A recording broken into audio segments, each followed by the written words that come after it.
আসসালামু আলাইকুম প্রিয় শিক্ষার্থীবৃন্দ, সকলকে জানাই আমার অনলাইন ক্লাসের শুভেচ্ছা। আজকে আমাদের আলোচনার বিষয় হচ্ছে শর্ট টার্ম ফাইন্যান্স। আজকে আবার তৃতীয় ক্লাস। আমরা এই ক্লাসে শিখব কস্ট অফ কমার্শিয়াল পেপার কিভাবে করতে হয় তা ডিটেলস আলোচনা করব। তা আসুন জেনে নেই কস্ট অফ কমার্শিয়াল পেপার কী। বৃহদায়তন প্রতিষ্ঠান কর্তৃক স্বল্পমেয়াদী অর্থায়নের প্রয়োজনে জামানতবিহীন যে প্রতিজ্ঞাপত্র বাজারে ইস্যু করে তাকেই বাণিজ্যিক কাগজ বলে। বাণিজ্যিক কাগজের লিখিত মূল্য থাকে। লিখিত মূল্য থেকে 1% থেকে 8% কম মূল্যে বিক্রয় করা হয়। অর্থাৎ এক কথায় যদি বলা হয়, বাণিজ্যিক পত্র সবসময় লিখিত মূল্য থেকে কম মূল্যে বিক্রি করা হয়। তাহলে বাণিজ্যিক পত্র নির্ণয় করার জন্য প্রচলিত সূত্র হচ্ছে দুটি। আমরা সাধারণত প্রসিদ্ধ যে সূত্রটি, ওই সূত্রটি দিয়ে আমরা এখন অঙ্ক করব। আমি দুইটা সূত্র এখানে ইউজ করেছি। তাহলে প্রত্যেকটা স্টুডেন্টদেরকে আগে জানতে হবে বাণিজ্যিক পত্র করতে গেলে আমাদের সূত্রটি কি, আগে আমরা এটা জেনে নেই। সর্বপ্রথমে আমাদের জানতে হবে, দেখি আমরা সূত্রটি, cost of commercial paper face value minus net sales value বিভাগ net sales value into 360 days by maturity period into 100। এই সূত্রটিকে যদি আমরা সংক্ষিপ্তভাবে লিখি তাহলে তার প্রতীক হচ্ছে cost of commercial paper KCP oblique annual percentage rate APR equal face value FB minus net sales value বিভাগ net sales value into 360 days by MP into 100। এটা হচ্ছে সংক্ষিপ্তভাবে যদি লেখা হয়।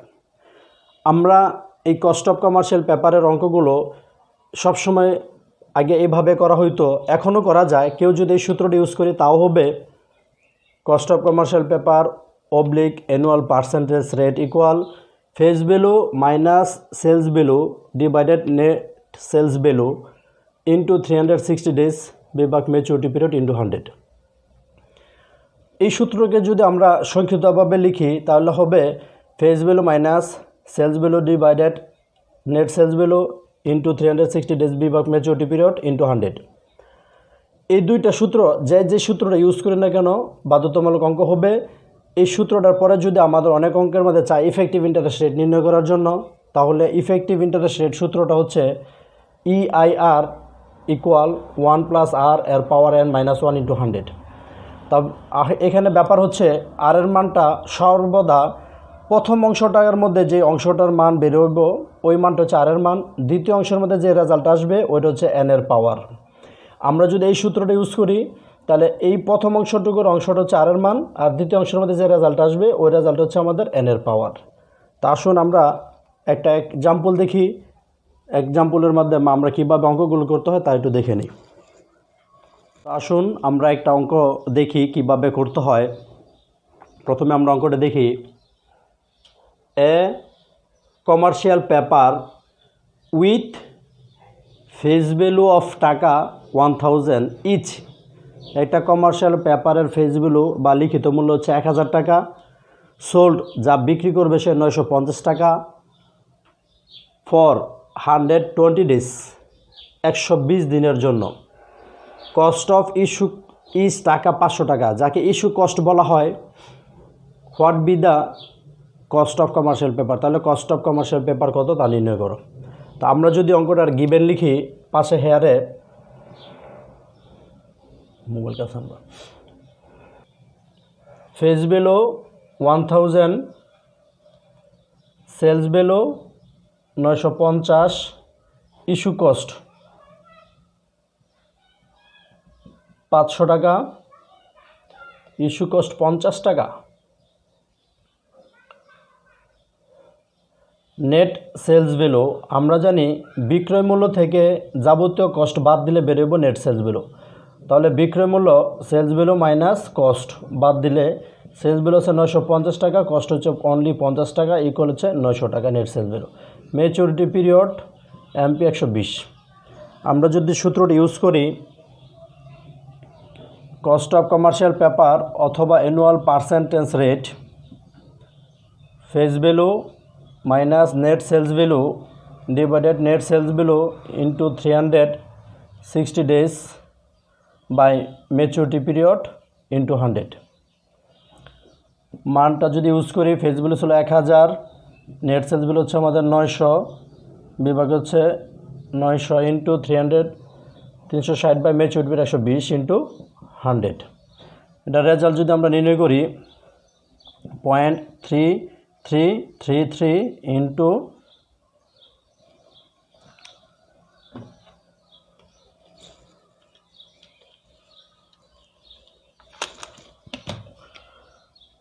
1111 বিভাগ 3 ইন্টু 100 ইকুয়াল হচ্ছে আমাদের 33.33%। এই অঙ্কটা থেকে যদি আমরা ইফেক্টিভ, এটা হচ্ছে সরল সুদের সূত্র, আমরা যদি ইফেক্টিভ ইন্টারেস্ট নির্ণয় করি তাহলে সূত্র হবে ইফেক্টিভ ইন্টারেস্ট রেট অথবা ইফেক্টিভ অ্যানুয়াল রেট 1+r এর পাওয়ার হচ্ছে n-1 ইন্টু 100। প্রিয় শিক্ষার্থী, আমরা কিছু আগেই বলেছি আর এর মানটা হচ্ছে প্রথম অংশটার মধ্যে যে রেজাল্ট আসবে অর্থাৎ 0.111 এর পাওয়ার nটা হচ্ছে দ্বিতীয় অংশের মধ্যে যে মানটা আসবে 3 বিভাগ হচ্ছে -1 ইন্টু 100। তাহলে এই অনুসারে যে রেজাল্ট আসবে ওইটা হচ্ছে আমাদের ইফেক্টিভ ইন্টারেস্ট রেট। তা আসুন আমরা আরেকটা অঙ্ক দেখি। তো আসুন আমরা দ্বিতীয় একটি অঙ্ক দেখলাম। A company has just sold an issue of টাকা 120 days, অর্থাৎ 120 দিনের জন্য একটা কমার্শিয়াল পেপার বিক্রি করা হবে with a face value of টাকা 25,000, 25,000 টাকা হচ্ছে তার লিখিত মূল্য। The farm has received initial proceeds of টাকা 24,450 টাকা। এ হচ্ছে আমাদের অঙ্কটি। এখানে দুইটা রিকোয়ারমেন্ট দেওয়া হচ্ছে। এক নাম্বার বলছে হোয়াট ইফেক্টিভ অ্যানুয়াল রেট। তাহলে আমাদের প্রশ্ন মধ্যে চেয়েছে এবার ইফেক্টিভ অ্যানুয়াল রেট কত তা নির্ণয় করো। Will be the firm pay for financing with commercial paper assuming it is rolled over each 120 days through the year. 120 দিনের জন্য তার ইফেক্টিভ ইন্টারেস্ট রেটটা কত হবে তা নির্ণয় করো। তো প্রিয় শিক্ষার্থীবৃন্দ, আমরা যদি অঙ্কটা থেকে হেয়ার লিখি তাহলে আমাদের মান আসতেছে ফেস ভ্যালু অ্যাট ফার্স্টে পাইলাম 25,000, সেলস ভ্যালু ইনিশিয়াল প্রসেস যে কথা, বিক্রয় মূল্য বা সোল্ড ভ্যালু একই কথা। সেলস ভ্যালু পাইলাম আমরা 24,450 টাকা। আর ম্যাচুরিটি পিরিয়ড দেওয়া আছে 120 দিন এমপি। তাহলে আমরা এই তিনটা তথ্য পাইলাম এই অঙ্কটা থেকে। যদি কোনো অঙ্কের মধ্যে আদার কোনো খরচ না থাকে, আমরা এই 1 নাম্বার রিকোয়ারমেন্টটা যে পড়লাম এর মধ্যে আর অন্য কোনো খরচ নাই, এ পর্যন্ত আদার খরচ না থাকলে সেলস ভ্যালু যা, নেট সেলস ভ্যালু তাই ধরা হয়। তাহলে আমরা যদি এবার সূত্রটা ইউজ করি, annual percentage rate face value minus net sales value divided net sales value into 360 days by maturity period into 100। আমরা যদি সূত্রটার মধ্যে মান বসাই 25,000 মাইনাস 24,450 ডিভাইডেড 24,450 ইন্টু 360 days বিভাগ ম্যাচুরিটি পিরিয়ড 120 days ইন্টু 100। তো আশা করি প্রিয় শিক্ষার্থীবৃন্দ ক্যালকুলেশন করে যা আসে তাই ওই রেজাল্টটা হবে। কিন্তু আমাদের অঙ্কের মধ্যে চাইছে ইফেক্টিভ অ্যানুয়াল রেট। তাহলে আমরা যদি সূত্র ইউজ করি ইফেক্টিভ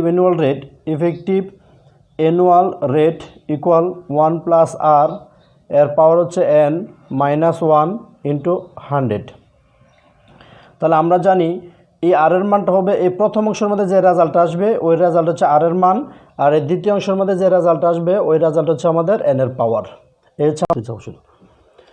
তাহলে আমাদের এই অংশটুকুর রেজাল্ট আসছে 0.02249 ইন্টু এই অংশের দ্বিতীয় অংশটুকুর রেজাল্ট হচ্ছে 3 ইন্টু 100, একসাথে যদি রেজাল্ট বের করি 6.75। এবার আমাদের অঙ্কের মধ্যে চাইছে ইফেক্টিভ অ্যানুয়াল রেটের সূত্র হচ্ছে 1+r এর পাওয়ার n-1 ইন্টু 100।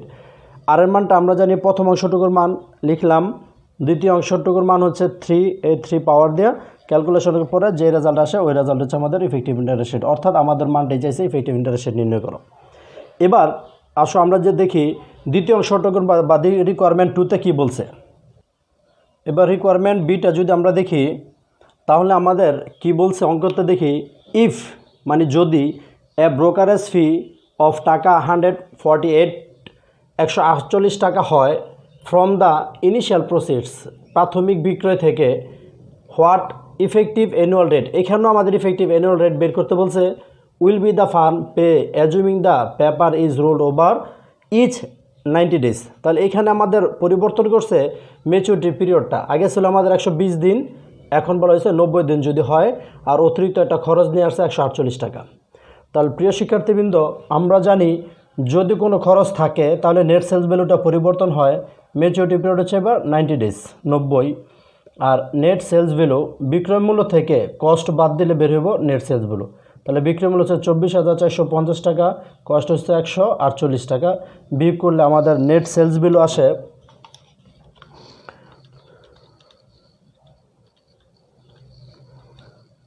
24,302 টাকা।